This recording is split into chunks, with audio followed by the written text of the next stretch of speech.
আমার শাশুড়ির কাছে শোনা একটা ঘটনা আপনাদের সাথে শেয়ার করছি। তখন আমার শাশুড়ির বয়স বছর 10 হবে। তো শাশুড়ির বাবা আগেই মারা গেছেন, অনেক ছোট বয়সে।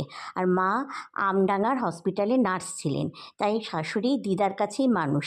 তো দা দা মানে ওনার মামাবাড়ির দাদুও মারা গেছেন।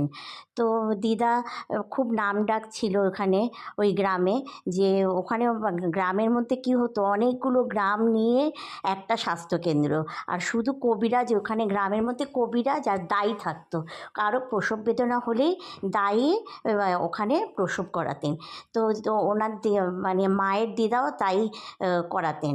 হ্যাঁ, তো এরকম সন্ধেবেলায় এরকম প্রসব করিয়ে ফিরছেন, এমন সময় বাঁশবাগান থেকে একটা হাসির খিলখিল খিলখিল করে হাসির শব্দ। তো মানে ওই দিদি শাশুড়ি ভীষণ ভয় পেয়ে যান। মানে আমার দিদি শাশুড়ি মানে খুব ভয় পেয়ে যান। তো ভয় পাওয়ার পরে উনি হাতে কবচটা, তখন তো কবচের রক্ষা কবচ ছিল, চেপে ধরেছেন। এমন সময় না হঠাৎ একটা ভদ্রলোক মাথায় ঝুড়ি করে মানে ফিরছিলেন, দেখে মনে হচ্ছে উনি হাট থেকে ফিরছেন। তা উনি বলছেন যে, তুমি ভয় পেও না, তোমার কিচ্ছু হবে না। কিছু দূর এবার বাড়ির কাছে এসে ওরা যেই পৌঁছে দিল ওনাকে, বাড়ির কাছে এসে উনি আর নেই। তা এখনও বোঝা গেল না উনি কে।